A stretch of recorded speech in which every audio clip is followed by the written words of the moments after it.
Thaha ayat yang kelima. Ya, di dalam surat Thaha ayat yang kelima, Allah Subhanahu wa taala berfirman, Ar-Rahmanu 'alal 'arsy istawa. Ar-Rahman, Allah yang Maha Pengasih, ya, di atas ars istawa, tinggi, ya, berada di atasnya. Istawa, tinggi, berada di atasnya. Al-ulu, ya. Ini dalil yang pertama. Dalil yang berikutnya, qafila rahimani rahimakumullah, adalah firman Allah Subhanahu wa taala dalam surat Al-Hadid ayat yang keempat. Summa istawa 'alal 'arsy. Kemudian Allah Subhanahu wa taala istawa 'alal 'arsy, ya, bersemayam di atas 'arsy, ya, dan bersemayam tadi maksudnya adalah 'ala wartafa, tinggi, berada di atas, ya. Tinggi, berada di atas, ya. Ini Allah Subhanahu wa taala mengabarkan tentang dirinya sendiri bahwasanya Allah itu istawa, ya, di atas 'arsy, ya. Tapi maknanya adalah tinggi, berada di atas. Kemudian dari yang berikutnya, khafilah rahimani rahimakumullah, supaya kita semakin yakin lagi, mantap keimanan kita, mantap tauhid kita. Firman Allah Subhanahu wa taala dalam surat Al-Mulk ayat 16 sampai ayat 17, ya, tentang tingginya Allah Subhanahu wa taala. Ya. A'amintum man fis samai ay yakhsifa bikumul ard fa idza hiya tamur. Apakah kalian beriman, ya, a'amintum man fis sama, dengan Allah Subhanahu wa taala yang ada di langit, yang ada di langit. Ayakhsifa bikumul ard, untuk menenggelamkan bumi, ya. Fa idza hiya tamur,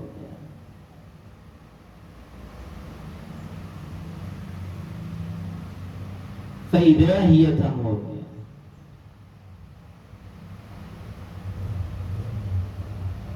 Sehingga dengan tiba-tiba bumi itu bergoncang, ya. Jadi di sini, ya, di dalam ayat ini, ya, kita ditanya, a'amintum man fis sama, maka kalian beriman dengan zat yang ada di langit yang gampang sekali menenggelamkan bumi, membolak-balikkan bumi, ya. Faidah hiya tamur, ya. Apabila dengan tiba-tiba bumi itu digoncang, ya, kita hendaknya beriman, ya. Ketika ditanya tentang hal ini, maksudnya adalah kita harus beriman, ya, tentang Allah Subhanahu wa taala yang ada di atas langit sana. Syahidnya adalah di atas langit, ya. Kemudian di ayat yang berikutnya, a'amintum man fis samai ayyursila 'alaikum hasiba fasata'lamuna kaifa nadhir.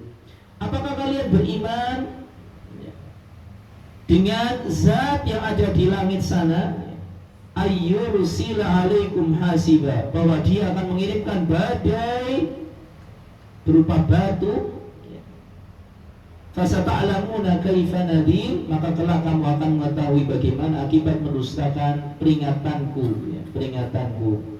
Ya, di sini pula kita diajar agar kita hendaknya beriman kepada Allah Subhanahu wa taala yang berada di atas langit sana. Nah, ini syahidnya. Jadi surat Al-Mulk ayat 16-17 yang menjelaskan bahwasanya Allah Subhanahu wa taala zat yang berada di atas langit sana.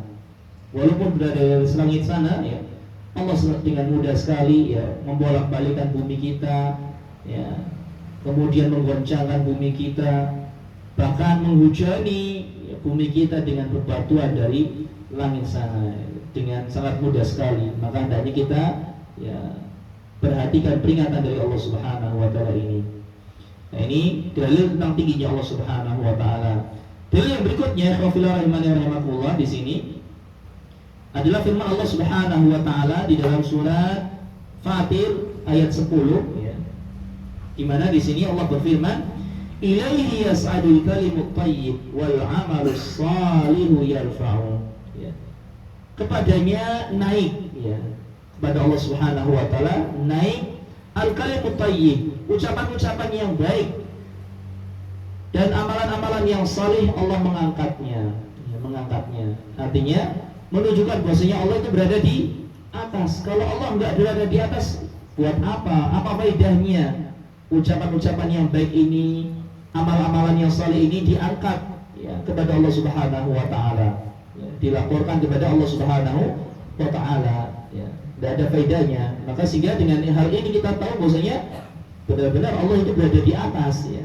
Karena ya ucapan-ucapan baik kita, amal soleh kita itu akan dilaporkan kepada Allah Subhanahu wa taala di atas sana. Dan ini dengan perantara malaikat-malaikat yang Allah tugaskan untuk mencatat amal manusia. Yang Allah tugaskan untuk mencatat amal manusia. Baik. Saudara rahimani wa rahimakumullah. Kemudian yang berikutnya di sini adalah sabda Nabi Muhammad SAW yang menjelaskan pula tentang tingginya Allah Subhanahu wa taala. Ya, makna dari istawa, ala wartafa, tinggi berada di atas. Yang kita tidak tahu bagaimana tata caranya karena memang tidak dijelaskan, tapi kita wajib mengimaninya. Kita tidak boleh bertanya tentang bagaimana sih istiwanya Allah, tidak boleh, ya. Ya, berkenaan dengan hal ini, ya. Nabi SAW bersabda, "Ala ta'manuni wa ana aminu man fis sama." Ya. Tidakkah kalian beriman kepadaku, percaya kepadaku, wa ana aminu man fis sama, padahal aku adalah kepercayaan zat yang ada di langit sana, ya, di atas, ya. Nah, ini hadis Nabi SAW yang menjelaskan bahwasanya Allah itu betul-betul berada di atas, menjelaskan hal tersebut, ya. Dalam Al-Quran disebutkan, di dalam hadis juga disebutkan tentang tingginya Allah Subhanahu wa taala, dan itu adalah istawa, ya, ala wartafa, tinggi berada di atas, ya. Sehingga tidak boleh kita menolak, ya, karena ada orang-orang yang menolak mana istawa bersemayam, ya, karena mereka memahami ya, berarti Allah sama dengan makhluk dan bersemayam, ya. Sehingga kadang-kadang mereka bahkan sampai dia terjatuh memalingkan makna istawa, ya, bersemayam di atas seperti singgasana seorang raja, dia bersemayam di atas singgasana, sehingga mereka mengatakan bahasanya Allah istaula, diubah, ya, ayatnya istaula, ya, menguasai, ya.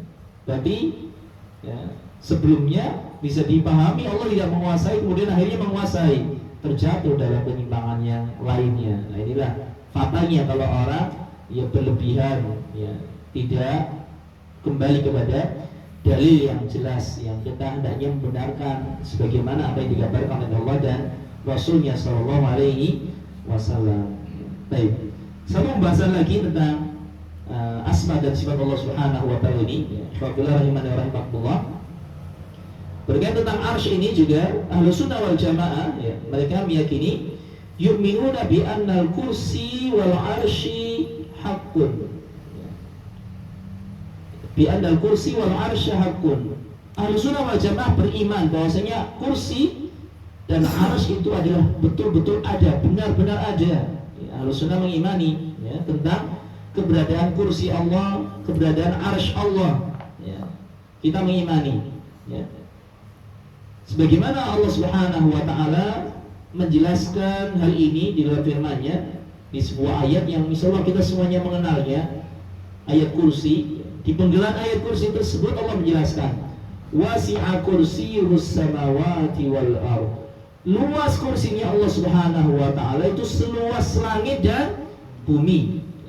Jadi sangat besar sekali dibandingkan langit dan bumi, ya. Ya, maksudnya langit dan bumi ini dibandingkan dengan kursi itu sama, ya. Wasi'a kursiyyus samawati wal ardh. Ya, luasnya kursi Allah Subhanahu wa taala adalah gabungan langit dan bumi. Wala ya'uduru hifdhuhuma, dan tidak membuat lelah, ya, penjagaan keduanya, ya, penjagaan keduanya, ya. Sehingga Allah, ya, di sini tidak disebutkan dengan menjaga arsy dan kursi, ya. Tidak. Wa huwal aliyyul azim, dan Allah maha tinggi lagi maha agung, ya. Maha tinggi lagi maha agung. Nah, ini berkaitan tentang arsy Allah kabarkan, sehingga kita sebagai ahlu sunnah wal jamaah wajib meyakini, menetapkan Allah punya kursi, Allah punya arsy. Tapi tentang bagaimananya kita tidak perlu bertanya, karena memang tidak dijelaskan, ya, tidak dijelaskan, ya, kecuali hanya sekedar yang dikabarkan tadi kursinya itu seluas langit dan bumi. Bagaimana dengan arsy, ya?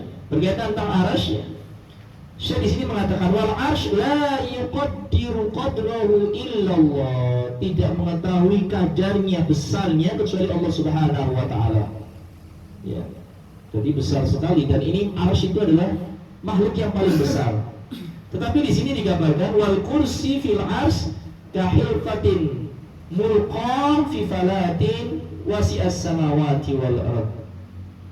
Dan ukuran kursi dibandingkan dengan arsy itu seperti cincin yang dilemparkan di padang pasir yang seluas langit dan bumi. Jadi ada padang pasir seluas langit dan bumi, ya. Kursinya Allah dibandingkan dengan arsy-Nya itu seperti cincin. Ya, berarti betapa besarnya dan agungnya arsy Allah Subhanahu wa taala. Demikian pula betapa agungnya dan besarnya Allah Subhanahu wa taala yang menciptakan arsy tersebut, ya, arsy tersebut, ya. Karena Allah Maha besar, ya. Allahu Akbar. Ya, Allah Maha besar dan tidak ada yang lebih besar dari Allah Subhanahu wa taala. Ya. Dan berikutnya di sini berkaitan tentang arsy dan kursi ini, ya, ikhwah fillah rahimani wa rahimakumullah, Syekh menjelaskan, ya, ini hendaknya kita perhatikan. Wallahu mustaghnin 'anil arsy wal kursi. Allah tidak butuh terhadap arsy dan tidak butuh terhadap kursi, ya. Allah tidak butuh terhadap arsy dan tidak butuh terhadap kursi. Wala yastawi 'alal arsy ihtiyajihi ilaih. Dan Allah tinggi berada di atas arsy bukan karena butuh terhadap arsy tersebut, ya. Allah Subhanahu wa taala tinggi berada di atas arsy, ya, itu bukan karena butuh terhadap arsy, ya.